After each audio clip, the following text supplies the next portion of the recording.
Xin chào tất cả các bạn. Chào mừng các bạn đã trở lại với kênh của mình. Và hôm nay mình sẽ giới thiệu cho các bạn một loại đồ chơi có thể cử động linh hoạt thuộc dòng đồ chơi Police Legend, hay còn được gọi là cảnh sát quyền. Tôi nhớ rằng khi mà cái lúc mà người ta bán trên thị trường á các bạn, có tới 9 mẫu, 9 cái hộp là các bạn. Đây, ở phía sau là ghi một cái số mẫu mà đã bán ra ngoài thị trường nè các bạn. Cái con này là con của tôi nè, đó là con C nè. Còn con A với con B thì không phải, hai con này thì không phải. Nhưng tôi thì chỉ có 3 mẫu này thôi, và 3 mẫu này là do cái đứa bạn thân của tôi á, nó chia sẻ bớt cho tôi á các bạn. Thằng bạn tôi á các bạn, nó thích cái dòng này lắm các bạn. Nó sưu tập quá trời quá đất luôn. Tôi nhớ là nó có một cái dòng gì mà nó để chữ Hero Factory á, của hãng Lego các bạn. Nó có nhiều lắm. Tôi thì tôi thích chơi hợp thể hơn, hợp thể của siêu nhân hơn các bạn à. Và bạn của tôi á, nó cũng dự định ra một cái dự án gì đó, nó đang ấp ủ á các bạn. Tôi thì cũng không biết nữa, nó cũng nhờ tôi hỗ trợ giùm nó. Thì chắc là năm sau sẽ ra đó, để xem coi. Rồi bây giờ chúng ta trở lại với sản phẩm của chúng ta nhé. Đây là hộp đựng sản phẩm. Hộp đựng sản phẩm 3 hộp. Phía ngoài thì nó y chang nhau các bạn. Ở phía dưới thì nó có chữ Police Legend. Ngoài sau á các bạn, nó sẽ cho chúng ta biết tên đây bạn, và những cái sản phẩm khác được bán ngoài thị trường đó, ABC. Đây, hai con này cùng một dạng với nhau á. Đó, con D với con E đó mấy bạn. Con D với con E là hai con đó. Ở phía dưới đáy hộp á các bạn, nó sẽ ghi đây, nó sẽ ghi nguồn gốc, xuất xứ. Đó, nguồn gốc nè, xuất xứ, giá tiền nữa mấy bạn. Rõ ràng luôn, cái gì cũng rõ ràng hết. Và 3 cái hộp này đều y chang nhau các bạn. Và bây giờ ta sẽ mở ra nhé. Rồi, chúng ta sẽ mở lần lượt từng hộp ra.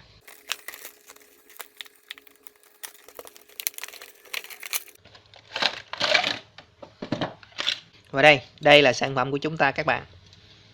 Nhìn rất là đẹp. Nhìn vô là ta biết là Police rồi, cảnh sát rồi, tại vì nó có cái còng số 8 nữa các bạn.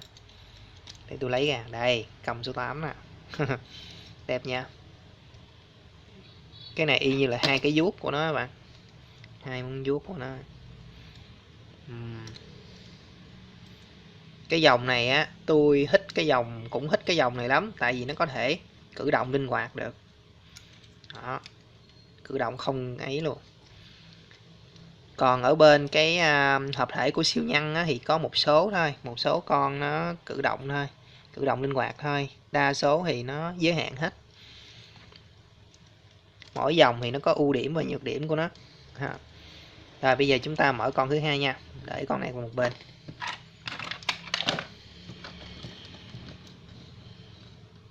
Rồi bây giờ ta mở con này đi nha.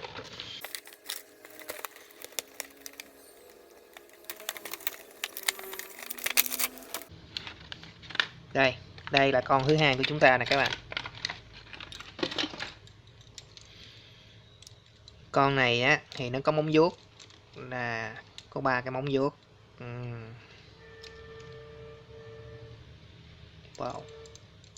Cũng có cái còng luôn nè bạn. Cũng có cái còng luôn, đẹp nha.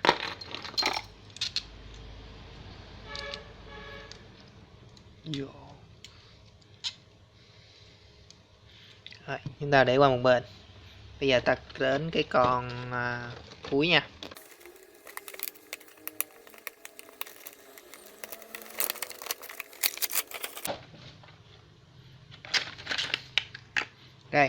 Đây là cái con cuối của chúng ta. Nó có dạng màu xanh dương. Con này nó có súng nè các bạn. Và đây là hai thanh kiếm 2 hình kiếm.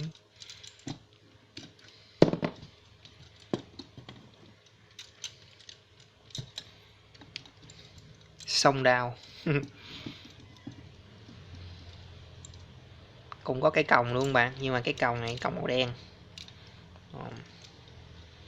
Đẹp phải không các bạn? Rất đẹp.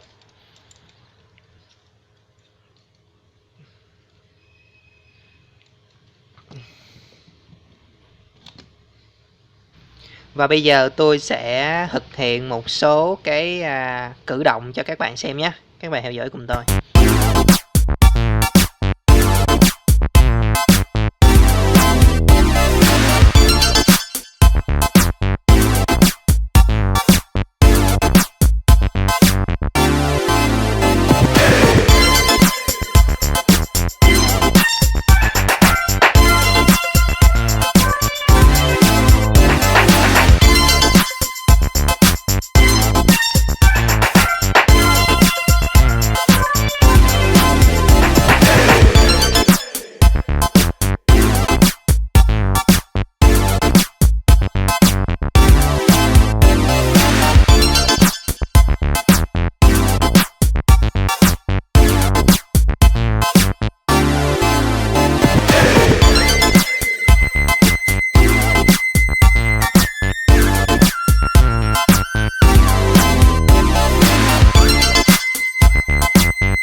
Rất tuyệt vời phải không các bạn? Món đồ chơi có thể thay đổi tùy thích, cử động tùy ý, có thể cầm nhiều loại vũ khí khác nhau. Con này có thể cầm vũ khí của con này và ngược lại con này có thể cầm vũ khí của con này. Và cái loại đồ chơi này các bạn thấy nó giống với một món đồ chơi mà tôi đã từng review cho các bạn không? Đó chính là Chiến binh Thái Dương đó các bạn. Nếu mà bạn nào chưa biết thì tôi có để cái link ở bên dưới, hoặc là tôi để trước màn hình của các bạn đấy. Ai muốn hiểu thêm thì nhắn vô nha. Còn các bạn thấy mẫu sản phẩm này như thế nào? Hãy để lại ý kiến của mình ở phía dưới phần comment nhé. Xin chào và hẹn gặp lại.